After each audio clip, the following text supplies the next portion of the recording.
You're watching Toronto Sports Rush on the Bet Rivers Network. It's a good day when you can talk to a baseball legend, and that man is Dave Stewart. Dave, I've looked forward to this moment my entire life.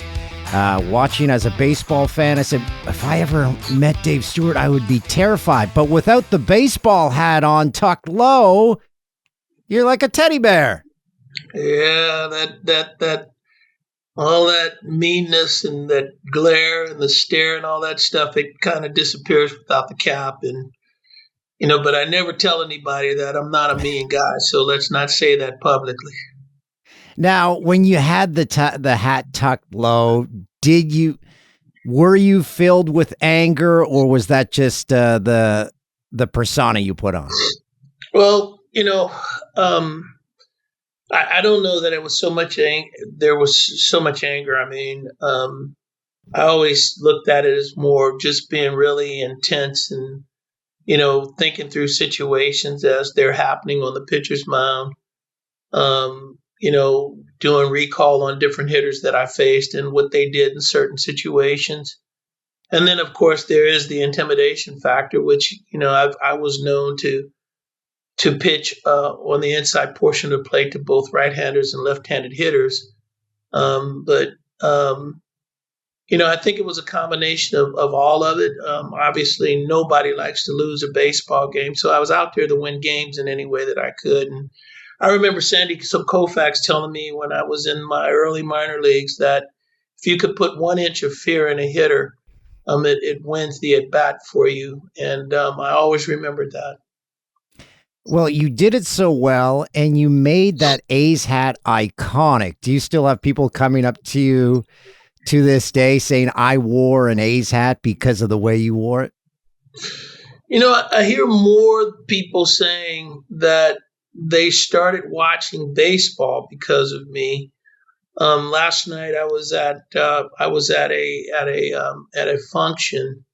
And at the function, I don't know how many. God, if 1,000 times I must have heard that when I was a kid, and man, when you start hearing that, 9, 10, 15 times in an evening, it really starts to make you feel old. But most people say that they started watching baseball because of me.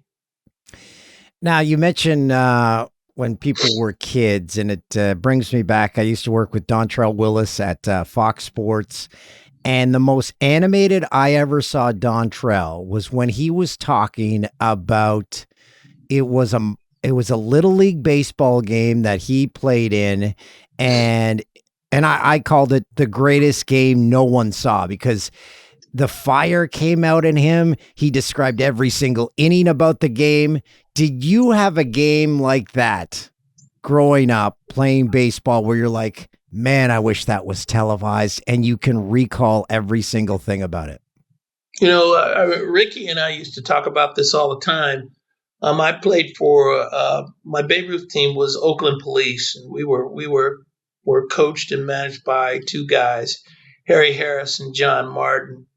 Ricky played for Mr. Mason's team and Mr. Thompson's team. And we would get together and play at Bushrod Field.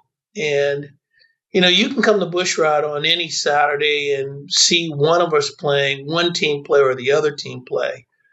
But when our teams played against each other, you would think that you were going to watch an actual major league game, and you've got 13, 14, and 15-year-old kids out there, and literally cars were parked for days, and people were standing room only to watch our teams play against each other. And we used to talk about those days all the time. And usually our Babe Ruth championships were going to be between one of our 2 teams. And it goes back to that's when you played for the love of the game and didn't play because no one was getting paid a dime. That's true. And, we talk about Ricky, but on those teams, on both our teams, Lloyd Mosby played on our team. Gary Pettis was on that team. There's a guy named Tack Wilson that was eventually a major leaguer. Mobile Cox, Charlie Beeman, I mean, there were a bunch of guys from that played Major League Baseball that played on those actual teams, on our teams, and so people were coming out to watch us play, and it was about bragging rights, is what it was about, because whoever won, we were going to hear it until the next season came around. Hold the phone. Shaker, Lloyd Mosby was on your team? That's right. Shaker Mo was on my team back in those days. He's a youngster waiting to play. Oh man, and the fact that you played against Ricky Henderson, so he was fast in the majors. Was he lightning fast compared to every other kid then in Little League? You know, Shake was all around athlete. He was a basketball athlete first back in those days, a very good basketball athlete. And yeah, he moved up and down the court really, really well. He played center field, and for you to play center field, you have to have two things. You have to have instincts and you have to have speed. And he was one of our best players at a young age. And then you had these talks, you said, with Ricky when you get to the big leagues. Do you ever pinch yourselves and say, holy crap, we made it. We made it from when we were playing against each other as kids? You know, one thing that Ricky always carried a confidence about himself, that he knew he was going to play one of two sports. He knew he was going to either be a Major League Baseball player or an NFL football player. He was a tremendous football athlete as well. And you know, people used to ask me when I was coming up, you know, hey, Stu, what are you going to be when you grow up? And I told him I'm going to be a professional something. So it was my intent to be either a Major League Baseball player, a football player, or a basketball player. I was going to be one of the three sports. That was my intent. That was my goal when I was a young kid. So we knew we were going to make it. We just didn't know what sport it was going to be in. And you chose the one with the fewest brain injuries, so that's good. Well, I choose the one that was accommodating to my size. You know, when I did college visits and I was looking at guys who were 6'5", 6'6", 270, 280 pounds, I knew football was not going to be the sport for me. So you had a history with the A's. What are your thoughts now on that team leaving Oakland? You know, I was very, very disappointed at the time. And, you know, a kid growing up in within, you know, blocks of the Coliseum, going to games since 1968, you know, having an opportunity to come there as a major league player, it was something that was really, really hard for me to comprehend and to understand at the time. But, you know, time has now passed. They're playing games in Sacramento. There was a groundbreaking in Las Vegas Monday of this week that I was able to attend and you know, see that there is actually going to be a major league franchise in Las Vegas. Carrying the name of the A's, and so it's not as big of a sting today as it was when this was officially announced and it became a reality that the A's were no longer going to play in Oakland. So your history at the A's then moves to the Toronto Blue Jays. You're there for a World Series title. When you first moved to Canada, what were your impressions, your thoughts? Because that's when the Jays, man, they led the league in attendance. They had essentially a brand new stadium. They were coming off a World Series win. It must have been like you won the lottery. You know, I always liked coming to Toronto to play as a visiting player, playing against those teams. There were guys that, you know, I always hoped if I had the opportunity, I'd love to play with. Paul Molitor was a guy that I looked across the field when he was with the Milwaukee Brewers, who was now a Blue Jay. You know, Joe Carter was a guy I always wanted to have the opportunity to play with, who was a Blue Jay. And nobody in their right mind could tell you that they didn't want the opportunity to play with Robbie Alomar or Alfredo Griffith. You know, and then you add in Jack Morris and Todd Stottlemyre and Juan Guzman and a young kid that I don't think anybody had an idea that he was going to be the type of pitcher he turned out to be, Pat Hentgen.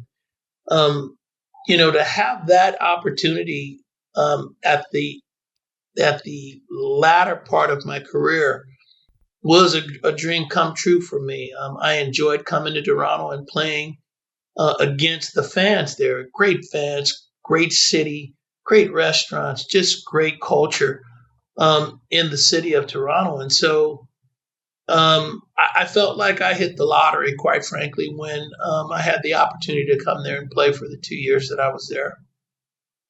You got us. You got to bring us behind the curtain and tell us Juan Guzman's hair preparation, because it was a thing of beauty. It was always perfect. It was always shiny, and it was just glorious to look at. Was there a lot of prep put into that you witnessed? If you knew Juan Guzman back in those days, there was a lot of preparation in the whole package. The hair was on time. He was always very, very well dressed.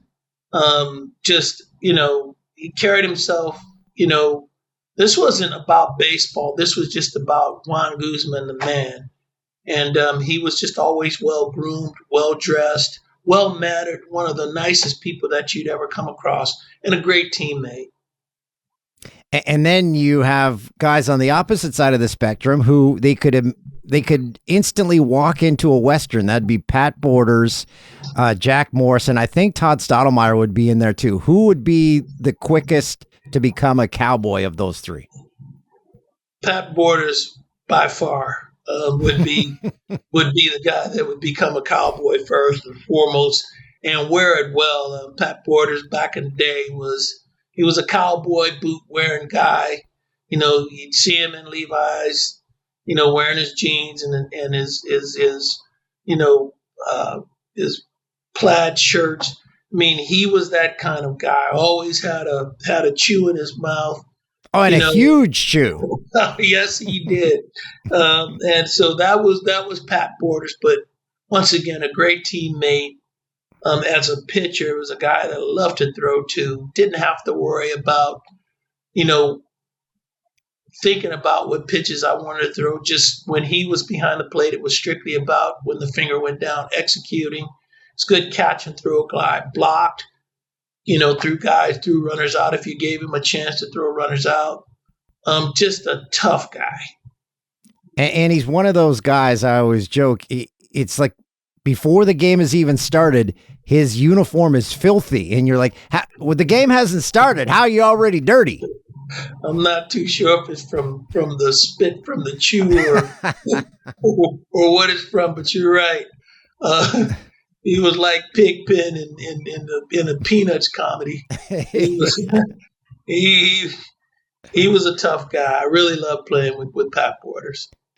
Now, what was your where were you when the home run was hit by Joe Carter? I was on the bench. It's one of the few times after I was taken out of a game that I just didn't go in and ice. I stayed out for every inning of that game. It was exciting. I think we all had a feeling that it was going to happen that night. We didn't know how it was going to happen, but it was fitting that Joe Carter was the guy that drove in the winning runs and did it in the fashion that he did it. This is a guy that when you look at his accomplishments in Major League Baseball, the 10 straight seasons of 100 RBIs or more, you sit and you watch him with Alomar and with Molitor and Olerud and that group sitting there talking about the different events that were going to take place and what a pitcher was doing, what to expect, what to look for. Every little edge between those guys, they were putting it together through the course of the game. And in that situation, you just knew that Joe was going to get it done. And when he did get it done, and you see that home run get played, it brings you back probably to the moment. Do you remember? Are you just filled with chills? Do you black out? Do you just hear noise? Bring us back to that. It was excitement, pure excitement. I had I had played in World Series before then, won two championships before that championship, and never won a World Series in that fashion. I mean, it was if you couldn't write a story better than how that World Series was won for us, and so it was strictly about excitement and disbelief. That would, if there's a word, it was disbelief at how that game was won. Oh, it's a moment that rings out forever here in this country, and a moment that Joe Carter still talks about to this day. I can't imagine how many times he's talked about that, and I'm so glad that you were on Canadian soil for that, and I'm so glad you're a huge part of Blue Jays history. And Dave, we can't thank you enough for joining us today. I appreciate you having me on. This has been an absolute pleasure. I'm having the opportunity to talk about the guys I played with, and you know, I don't want to leave this show without saying, you know, that team was led by one of the best as well. I played for some great managers, but you don't play for very many managers better than Cito Gaston. He was a guy that we all respected and loved. He allowed us to play the game, which allowed us to have our true ability show every day. It was just a pleasure playing for Cito as well. And Cito seemed like a guy where you're like, he's like a dad. He knew when to be firm, but also knew how to be caring and loving. You know, because of the respect that we carried for Cito, there were very few days when you saw the firm hand. You knew when he said something that it was what was meant to be. He carried a lot of weight. He spoke softly, but he carried a big stick. And we all enjoyed playing for him and respected him and wanted to win for him. Did he didn't have to say anything, because did he have a look? If you got the look, you knew it? You know, I don't know if it was, like I said, I don't know if it was so much a look as much as it was the message that was being delivered and the way he relayed the message. Oh, I could talk about Cito all day. Dave, we appreciate it, my friend. Thank you so much. Thanks for having me on. Thanks for watching Toronto Sports Rush on the Bet Rivers Network.